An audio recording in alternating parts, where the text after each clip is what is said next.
Welcome, everyone. Welcome back for another Born to Lead docuseries interview. I am super excited. My next guest, you got a quick sneak peek of her. I'm going to bring her on in just a moment after I just talk to you a little bit and, of course, tell you who I'm going to be bringing on. So, I am Dr. Jacqueline Kabah Harrison. I am the host of A Queen's Roundtable show and podcast, engineer, producer, everything else, right? I have to operate all the controls. So every now and again, I might kind of, be a little slow or kind of fudge it up a little bit, right? Because I'm trying to wear all of these different hats.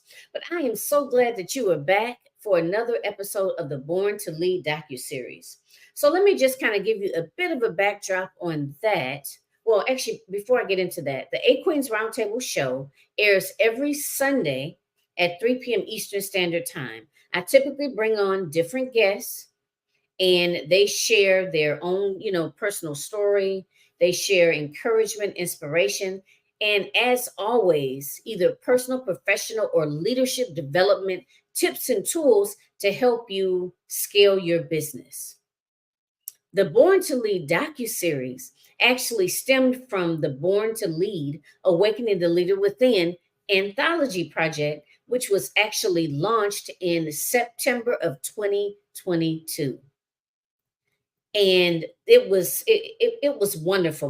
Myself and five, oh God, I can't believe I can't remember, 6 or 7 other ladies actually got together and we all put together this anthology centered around innate leadership abilities in women. And we got such an awesome response from it. So out of that came the Born to Lead docuseries. So let me say this as well. If you were interested in being interviewed for this docuseries, you have different tips and tools to share on leadership, then I would definitely like for us to have a conversation and hopefully you can be a guest on the show. So without further ado, the individual that I'm going to bring on today, and I'm sitting here kind of debating on whether I was going to try her last name. I hate to butcher somebody's name, but I think I'm going to try it. And she'll correct me when I bring her on, I'm sure. But today's guest is Rhonda Dibachi, I believe is how you pronounce her last name. She is an American business executive, entrepreneur, and author. She is the co-founder and chief executive officer of HeyScottie, an artificial intelligence powered platform delivering superior sourcing options for manufacturing, finishing services. She was also the co-founder and CEO of Noribachi, I believe is how it's pronounced, a custom LED lighting manufacturer specializing in industrial and commercial applications. I'm sure we've all heard of LED, right? Prior to Noribachi, she co-founded Niku Corporation, a Silicon Valley-based infrastructure productivity software provider. With her husband, and I'll just say with her husband, after going public in 2000, Niku was acquired by California in 2005. Previously, She worked for Oracle and has been recognized as a leading female entrepreneur. In her early career, she served as a nuclear engineer for GE and is an author. Oh my God. Just my words tonight. They don't want to come out. Maybe I should take a quick sip of water. It's been a long day. So let me say that again. In an earlier career, she served as a nuclear engineer for GE and as an author, U.S. patent holder, and has served a board trustee and advisor for a number of educational, nonprofit, government, and educational organizations. So as you can tell, and as you can see, I'm sure by yourself, I'm super excited. I'm going to bring her in. Okay, Rhonda, I got a little tongue tied there for a minute with your bio. I don't know why. But anyway, here we are. Welcome, welcome, welcome. I'm super excited to have you here. Thank you so much for having me. And she's in California. She's in sunny, bright California. So she's some miles away from me. I'm in Michigan. I'm based out of Michigan. So, glad you took the time to join us here for the Born to Lead docuseries. So I'm going to go ahead and give you the mic. Go ahead and introduce yourself. Tell us a little bit about you and your business and, some of your previous history. Sure. So first of all, thank you so much, Doctor. Love your show. Love your energy. Love everything about what you've done, particularly the anthology. I thought that was a really, really cool idea. And I love the fact that it's living, which is very extremely cool. So anyway, I love that. Anyway, so thank you so much. Thank you so much for inviting me here. You did well. It's Dibachi. You did great. So it's Rhonda Dibachi, yeah. And I'm the CEO of HeyScottie, and it's a company that is in the manufacturing space. What we're trying to do now is we're trying to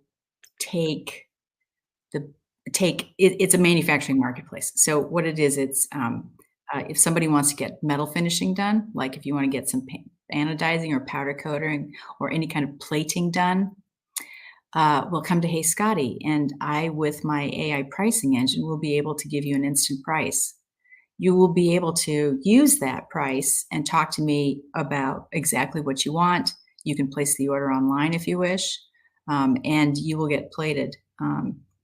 The revolutionary thing about HeyScottie is it is bringing light into kind of a dark corner of the manufacturing sector. I have a background I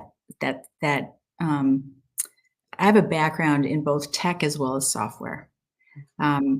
Like you said, Doctor, I have a nuclear engineering degree.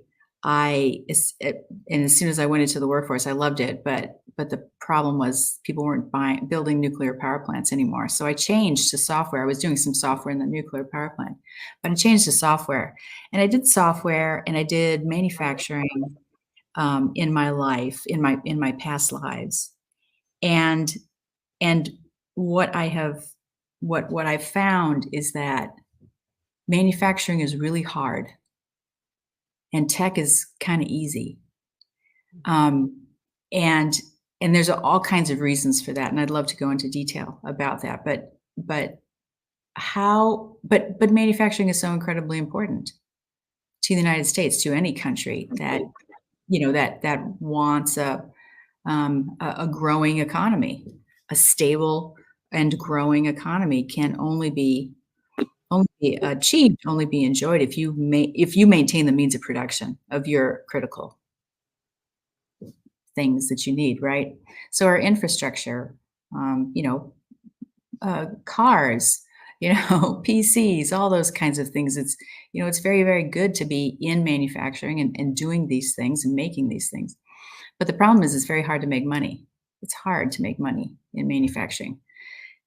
I've also so I've done manufacturing. I've also done tech, and I've found, like you said, I took a company public, um, and that company, that was a tech company that attracted capital, like my previous manufacturing companies couldn't attract capital. So I've founded HeyScottie to try and bring to the market some of the solutions for how to solve this problem. The problem is that manufacturing is undervalued. And so HeyScottie is all about bringing the kinds of magic that you get in tech companies, recurring revenue, instant transactions, online information, accessible anywhere, all of those kinds of things I'm trying to bring to the manufacturing world. And it's a small step, I know, but it is something that I think is extremely important. So I kind of touched on a bunch of different aspects of my background. If you will allow me to, I'd like to talk specifically about what I've done in manufacturing, what I've done in tech, um, and contrast them with some dollar amounts. So yeah, this is. I hope you'll find this interesting. So, like I said, I have a manufacturing background. One of the companies that I co-founded a company called Niku, Niku, and that went public on Nasdaq. And Doctor, can you imagine how soon after we founded the company did we go public? Do you think built up the company? Do you think it was a short time? In general, how long do you think it takes to a company to go public after founding? Hazard a guess. Doesn't matter. Hazard a I don't guess. know, just a guess, maybe, I don't know, maybe 2 or 3 years? 2, 3 years is pretty short. Is it? Um, Okay. yeah, and we achieved it. We went public less than 2 years before funding, after founding, which was unheard of, and it was unheard of because, well, we had a small amount of revenue, but the markets were eager for what we were doing at that point in time. The markets were excited about the internet. We were an internet company. The markets were excited about how software can be brought to businesses to make them do better things quickly, like a collaborative software solution, and we did that. So Niku went public in a very, very short period of time, and we achieved a valuation in the billions of dollars. The company did. So really, look it up. It's on. It's on. This is what happened, and so contrast that. So that was a success, right? That was a good success. Niku went on to, unfortunately, experience some of the dot bomb as opposed to the dot com, and we didn't experience a reduction in valuation, but we came out of that, and the company Computer Associates was the one that acquired Niku in 2006 for $350 million. So these are the numbers that I want you to remember in tech. Okay, I want you to remember the $1 billion valuation. I want you to talk about remember the 2-year time period from starting to going public, and then I want you to remember the $350 million price tag that Niku enjoyed when it was acquired by CA. Okay, so got that? Okay, so so this was in 2000. So we went public in 2000. The next company my husband and I started, we started in 2008, 9, 10. It was a slow start. So let's pretend it was 2010. When we exited the company, which was in 2018, what we were talking about valuations not anywhere near those valuations. We were talking about valuations of less than $50 million. And the reason that we were talking about those valuations after having built up a company for almost 10 years, and this was a successful company. Our revenues were in the $40 million range per year.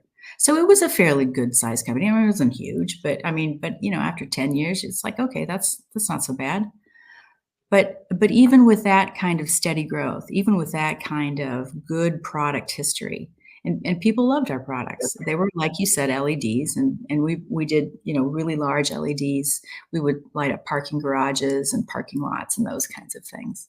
And they were big, they were huge. It was fun to do, and it was a wonderful experience. And we did it in LA, and I was very proud of running a manufacturing company in the United States. We did not offshore. Well, we didn't offshore a lot. We offshored a bunch of stuff, but not the SMT line, not the metal shop. And we did the final assembly and test, blah, blah, blah, blah, blah. But anyway, so you're talking about, on the one hand, the tech companies. I'm talking about $1 billion, you're talking about 350 million. And then you're talking about manufacturing.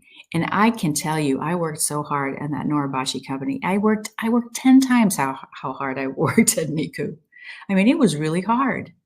And at the very end of the day, after all that hard work, and not just by me, all of my team, we had over 175 people at the height. It was really hard to make money. It was hard to pay people more than minimum wage when they worked on the floor, because it was just not economical. And why was that? Because the markets do not value manufacturing companies. That's why. So the problem is that the markets, if you take a look at this, there's just no money in manufacturing, but it is so important. It is so important in the United States. So the things that I think that we need to do is we need to take a look at the differences in these sectors. Duh, right? What is it that makes tech so appealing to investors? And if you attract investors, you attract money, and money can do things, right? I mean, I'm not saying that you need to pander to, the public markets, but you need to make, a banker interested in you, right? Because it's so important. Leverage in business is so important. You really can't you cannot grow a business unless you leverage part of it. You just have to. So anyway, so that's what I'd like you to take away. Why this is kind of what's driving me now. Why is it that manufacturing is so undervalued compared to the tech industry? Well, okay. So this is what I think. Okay. It's recurring revenue. So that's number one. That's kind of easy. It's like if I write a software program, it takes me basically $0 to sell it twice, right? I can sell it once, but the second time I sell it, I'm not incurring any more costs. When you distribute your podcast, doctor, do you have to record it every time someone listens to it? No, of course, right? Okay, so that's one. I mean, that's a good reason why you would want to invest in a tech company as opposed to not invest in a manufacturing company. The other kind of revenue is that they have recurring revenue. So they have a built-in customer base that they can basically tax over and over again. They charge over and over again. And they usually do this in software as a service model. So they don't say, hey, buy my software for $1 gazillion. They say, use my software for $50 a month. And it's a lot more effective, lots more economical. So that's the second reason that people like the tech companies as opposed to the manufacturing companies. Other reasons have to do with just the fact that you're making a physical product. So you have cost of goods sold. So every product is something, and you had to buy that thing in order to actually sell it, right? So you have cost of goods sold. Okay, well, there goes your gross margin. I'm sorry, gross margin. So there's that kind of a problem. And then there is, because you have these physical products, you have to put them somewhere, right? And then you have to move them, and you're probably adding value to them. So you've got tools and stuff like that. So that means you need a business. You need a building. And you need people in that building, and you need machines in that building. And that is all just to make something as silly as a pen, right? But if you want to sell this, if you want to make money from this pen, you need to sell it. And once you sell it, you don't have it anymore. And that's the problem. I mean, that's the problem with manufacturing from an accounting perspective, from a financial valuation perspective. Mm. There's other things that have to do with depreciation. Which basically increases instead of writing off an expense. So depreciating, so a table to write off over time versus a table to just write off in the current period. So with depreciation, what you're doing is you're just delaying the costs of running your business in the next couple of years. Basically, you're burdening yourself. Okay. I mean, so this is, I mean, and from a fairness perspective, from an accounting rules perspective, there's certainly reasons to do that. I mean, it makes sense. But what you are doing is you are not able to compete against the technology people, because they're able to take if you were to invest $1 in the technology people, they'd be able to use it more. They'd be able to use it to generate more revenue. And that's the problem that you have, is that if somebody invests $1 for you, you're just not going to be able to generate the amount of revenue that these other guys have. So it's harder. So, okay. So that is the problem. And I think it's a noble problem to try to solve. What do you think? Pretty good, I hope. So the whole thing is, how do you make manufacturing pay? Well, if you try and make it a little more like the tech guys, that makes a lot of sense. So what you try and do is, let's talk about this recurring revenue thing. Well, if that's what you need to do, is you need to make something easy to sell. Okay. So how do you do that? The more you sell something, the easier it gets, because you learn how to do it over and over again. So volume by itself is good. Okay. Even if it doesn't generate in the beginning, it won't generate more sales. But if you do the sales actions more and more and more, you're just eventually going to get better at it, because there's going to be a feedback loop, right? Eventually someone's going to say yes, and you're going to figure out what you did differently on that one, and you're going to get better and better at it. Manufacturing sales are not known for their speed. There's not a lot of people in manufacturing that can say that they do the quoting quickly. The reason for that is, most manufacturing in the United States, if you're coming to a new relationship, okay, you're trying to find a new vendor for something. Well, you're trying something new. So it's a new product or it's a new service that you need. So that kind of a thing. So now this is the first time you're doing this. If it's not the first time you're doing it, it's definitely the first time by definition of this problem that I've just said, is that this is the first time you're doing it with that particular vendor. You don't know how they're working. You don't know what their pricing is. You don't know what their availability is, blah, blah, blah, blah, blah. But it's a new thing. So this is just new. This is not something like, oh, I want another white sweater. And you go to Amazon and you click the last white sweater that you bought. You know what I mean? So anyway, so it's a new thing. Therefore, you are going to have to, it's a dialogue. It's back and forth. It's like, can you do this? Yeah, I can do this. Do you want it in black? Oh, I forgot. Oh, I didn't realize black, blah, blah, blah. And so they have to go back and they have to go back and they've got to talk to their people and then they have to come back. And so it's a back and a forth and a back and a forth. Now, because the person who's the manufacturer who's taking this order does not really understand quite what you need. Let's say, doctor, you're asking me to make this pen for you. Okay. And specifically, you want me to make this little ring right here. This guy my current vendor is really fallen down and I need like 50,000 tomorrow. Please help me with this. Okay. So I take a look at this. I say, okay, well, this is the first time I've seen this too. So I don't know how much it's going to cost. So I'm going to go back to my guys and I'm going to say, okay, so how long it's going to take and blah, blah, blah. And the more complicated this is, the more complicated my conversations are going to be. And so you have to be very careful about this particular thing, because you don't want to do the wrong thing. Too high a price, obviously the guy's going to go away. Too low a price, and you're going to lose a lot of money, particularly if this becomes a bestseller. And then, if you're making this for a loss, you're just seeing your money go out the door more quickly, right? That kind of a thing. So anyway, one thing that I think needs to be done is that there needs to be more pricing transparency in manufacturing. Pricing transparency. Okay.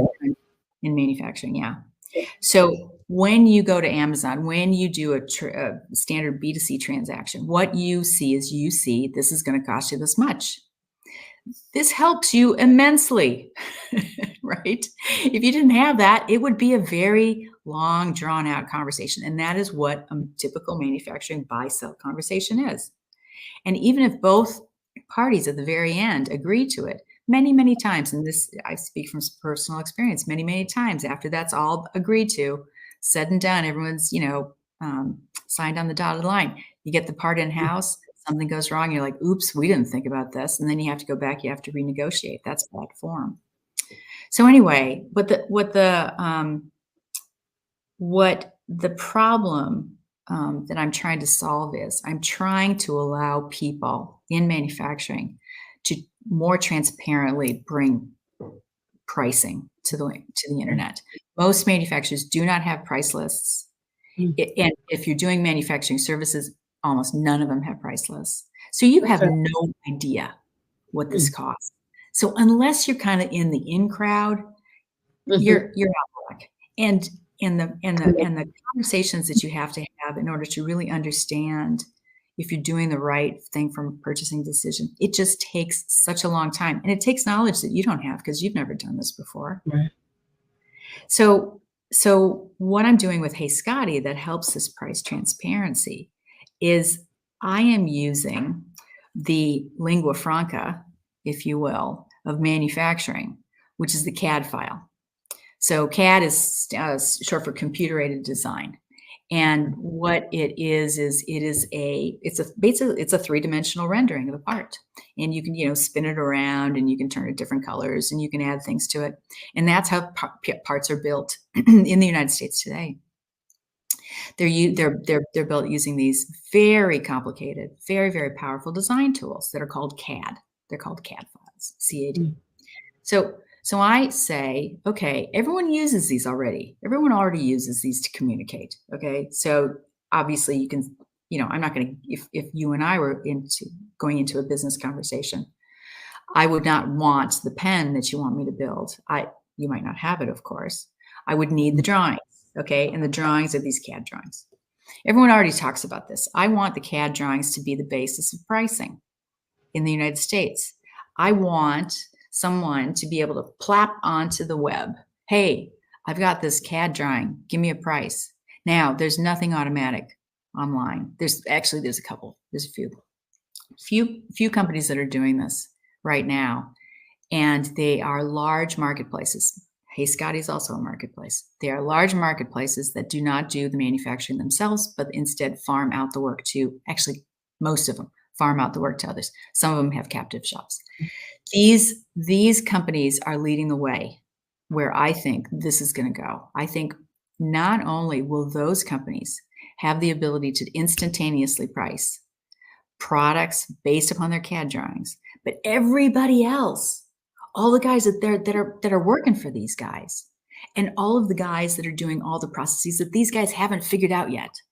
Right. The first, yeah. So this is where I'm going with this. So HeyScottie is, and this is the last of this, and then I'll take a breath. So HeyScottie is doing this for a part of the manufacturing sector that doesn't have this at all. It's finishing. It's metal finishing. This it's hard. Metal finishing is hard. It's a chemical process. It's not a mechanical process.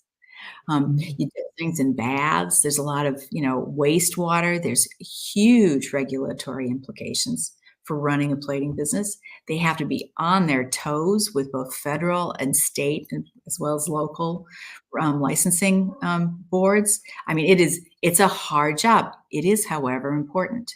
You can't make a metal piece without plating it. You can't use it. You can make a metal plate, but you cannot use a metal piece without plating it. You have to. So there's a finite number of processes, and they're hard to do, and more importantly, they're local. Because if you're going to have a pen and I make the metal, but then I have to go somewhere to get it anodized, because I'm not going to do that. The licensing requirements are ridiculous. I don't want to get into that business. That's a mess, right? So if I got to send it, I don't typically look beyond my 3 or 4 block radius to do this. Well, HeyScottie is trying to fix that. HeyScottie is trying to allow you, Mr. Manufacturer or Ms. Manufacturer, to be able to do that kind of plating from wherever you are to wherever it needs to be, and based upon a CAD drawing. So that's what I'm trying to do. That's what I'm trying to do. And I think you make things a little faster, you make things better. And that's what HeyScottie is all about. Okay. Wow. Okay. Very good. Very, very informative. And, really helps to kind of see the bigger picture, or, the direction that you're going in. So we're like a little more than midway through. We're going to take a quick commercial break. And then when we come back, Rhonda, I have a couple of specific questions for you.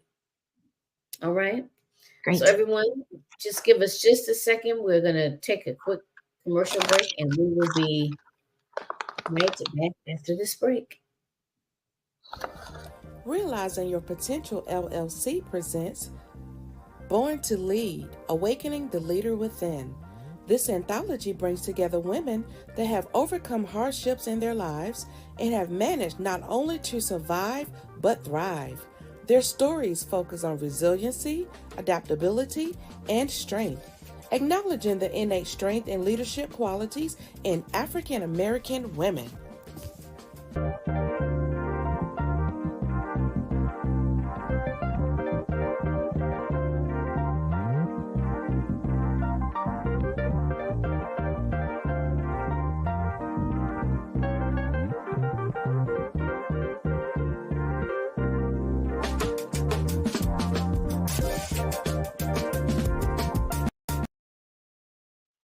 All right. We're back. We're back, everybody.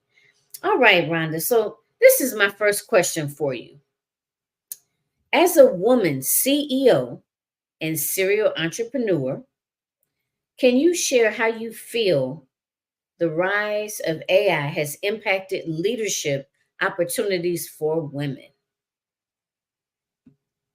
That's a great question. That's a really interesting question, isn't it? So, so from a, from the perspective, so I'm a woman. I'm in tech. So, and my product's based upon AI, and I have to tell you, I think it will profoundly impact the way women approach their leadership positions. I think that so this is going to sound so silly and corny, but I think AI is truly unbelievable. I think that the amount of progress that we have made, and I was part of the input team for what was called expert systems. This was back in the 80s. This is a long time ago. And this was in my nuclear engineering days. There was problems, very specific problems to loading a nuclear reactor, of all things. Turns out it's hard to do it right. So they had these people who were theoretically experts at it, and so they tried to get them to, come up with a machine. And the idea back then was more of a call and response kind of a thing, so that if you just almost record all of the potential answers to the question, then, no matter what the question, you have an answer for. It was kind of like that. It was kind of fairly deterministic. And the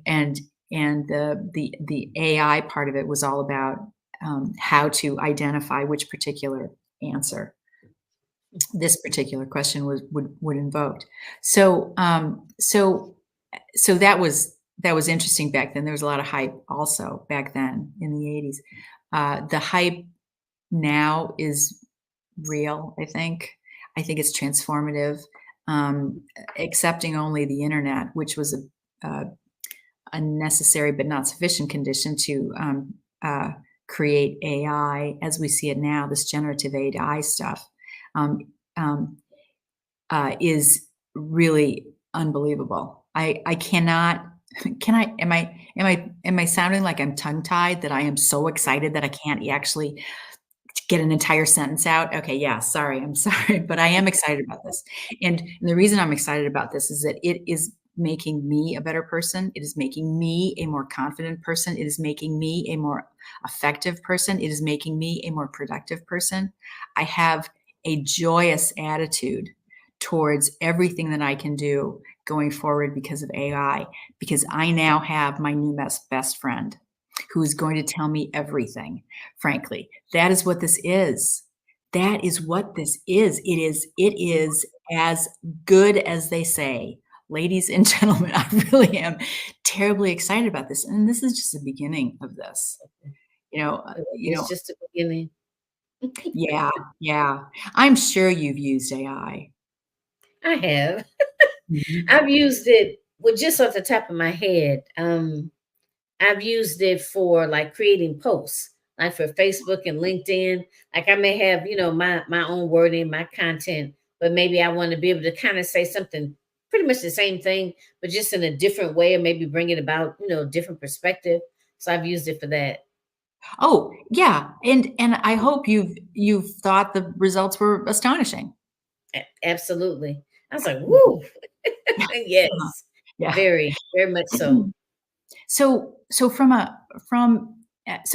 so why does this help women leaders? Well, first of all, women are a minority in the leadership area, and you are going to be able to learn so much more, just period. So that's number one. Number two, AI levels the playing field because you have an ungendered view. AI doesn't know who you are.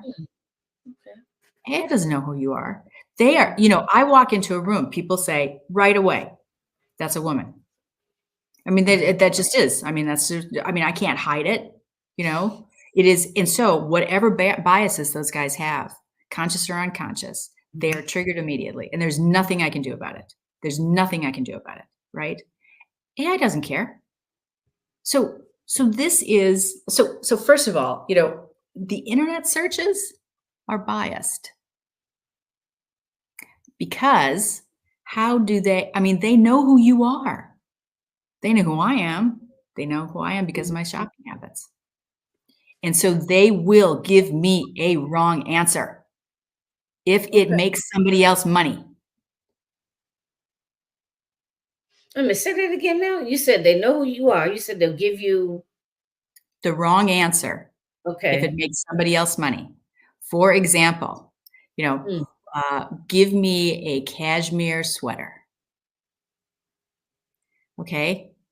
There is no difference between the cashmere sweater I want to buy in the Mhm. women's section of the local Macy's and the one in the men's section of the local Macy's. The only difference is the price Okay. because women spend more on cashmere sweaters than men do. Okay. So that's all there is to it. If I type in, give me a black cashmere sweater, I'm going to get the most expensive one. They will lie to me. They will not show me results that they do not want me to see.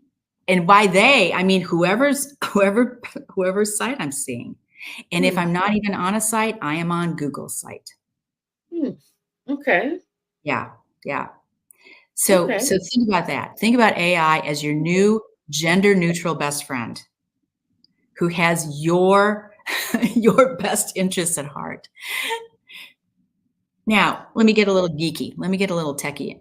If you are in IT, if you are in technology, AI codes for you. Okay.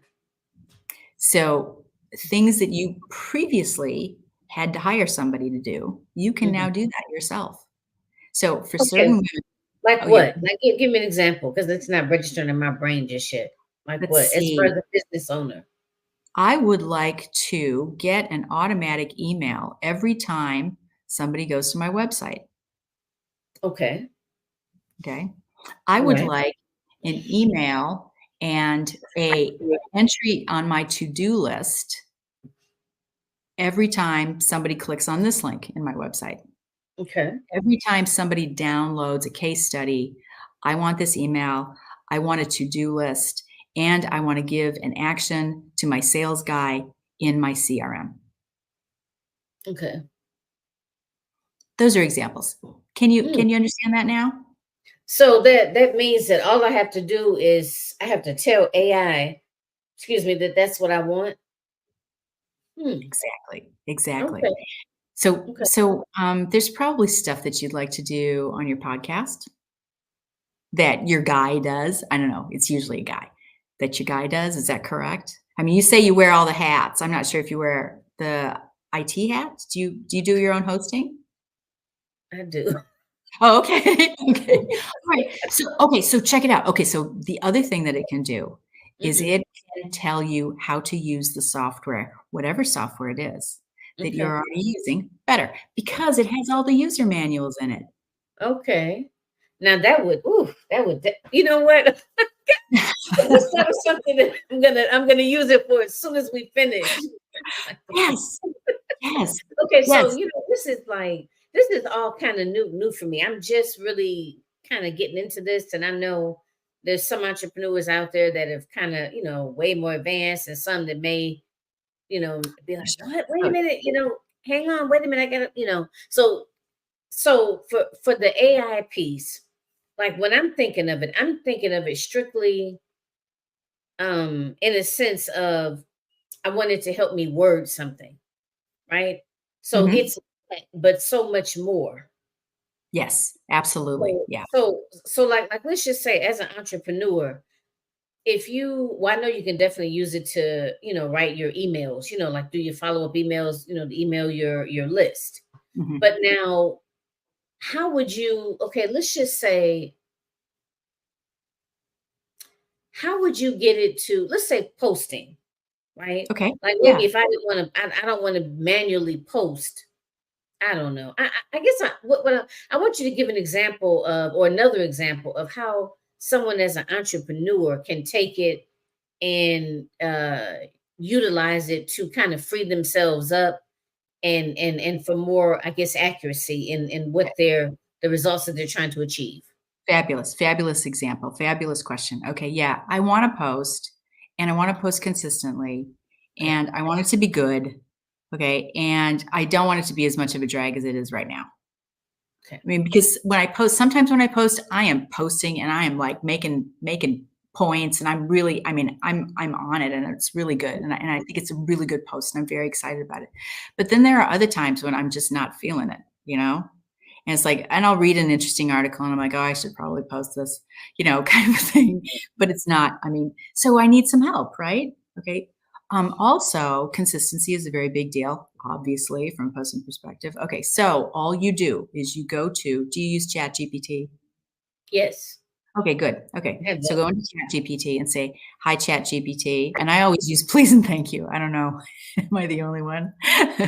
So please help me come up with an automatic posting schedule, comma, something automated, comma, something I don't have to do manually every time, comma. I use this as my editor, Mhm. and I have access to this and this and this. Do you ever use a CRM?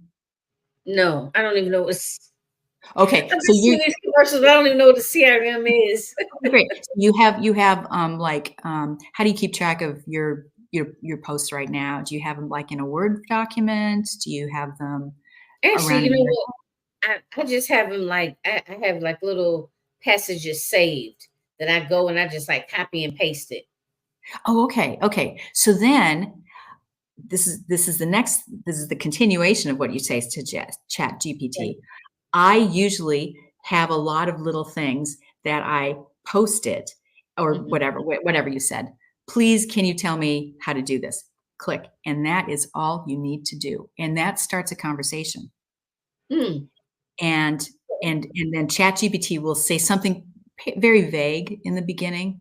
Oh, you should probably get an automatic something or other, Mhm. and then you'll be able to queue up your posts, freeing you from any administrative tasks. And if you do that, you might also get a reporting package that will give you a weekly reporting at the end of the week and say this post did better than this post. Okay.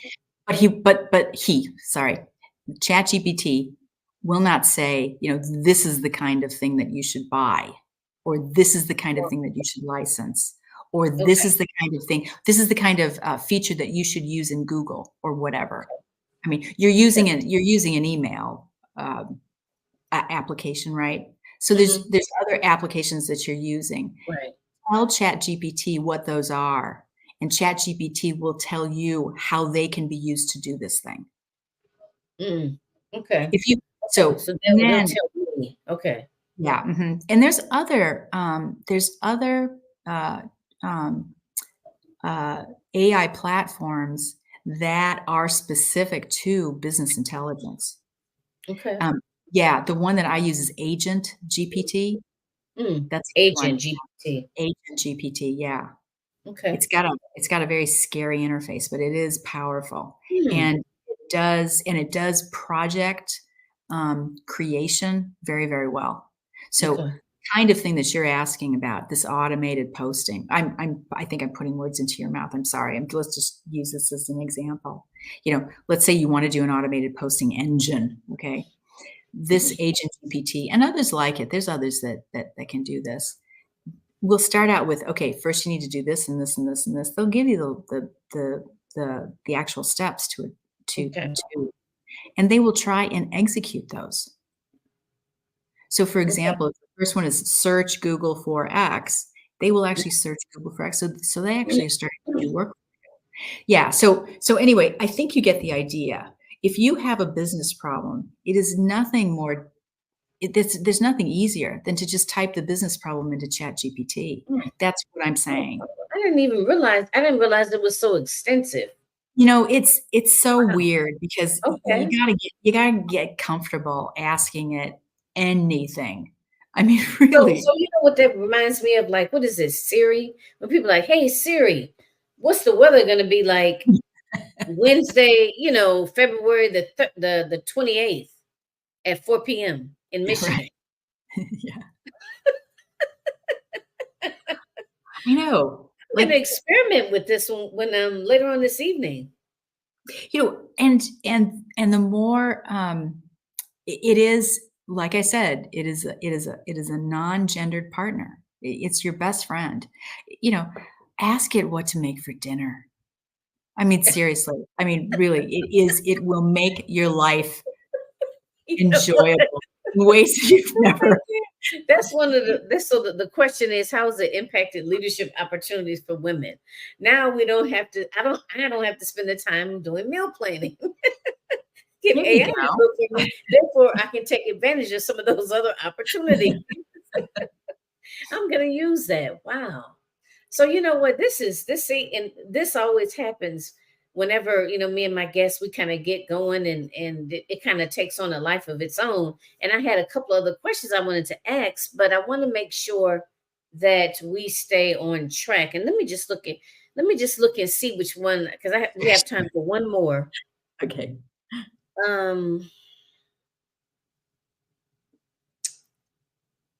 How about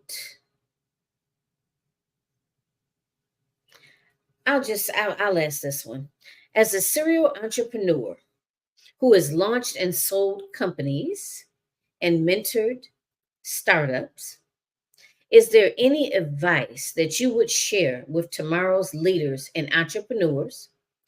And has your advice changed from what you would have offered 10 or even 5 years ago?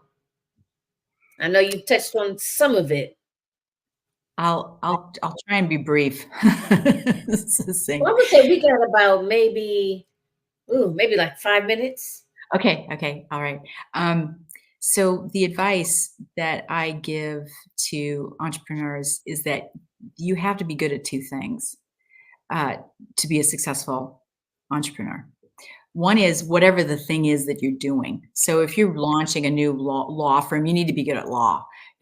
If you're doing a new dance troupe, you need to be a dancer. You need to understand that, right? I mean, if you're doing some kind of software, you need to understand software. I mean, you just have to, okay? You can't outsource that knowledge. And if that's the knowledge that's necessary for your company to be fantastic, then you need to have that knowledge. That is number one. Absolutely. You can't outsource that. So there's a lot of kind of tech CEOs that are not tech guys. They came in from the outside.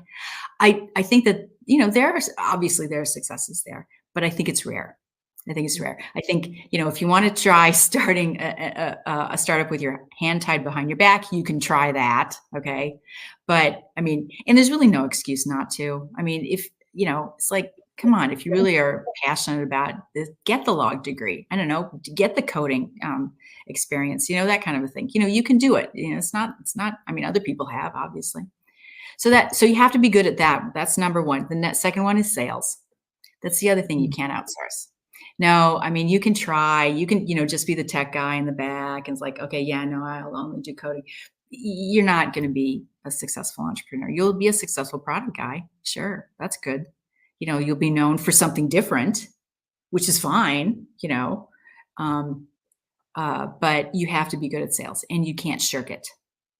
You can't. And I have done this because I hate sales. I just hate sales. I do too. Everybody does. And if I don't know who does. Anyway, some people are good at it and that I guess brings them joy, but it is, and some people, they feel it. In general, I think I'm a passionate person. I'm passionate about what I do, and that's how it comes out. And then, there are things that I just don't do. Like I don't do cold calls, that kind of a thing. Except when I have to, which is like all the time, it's like,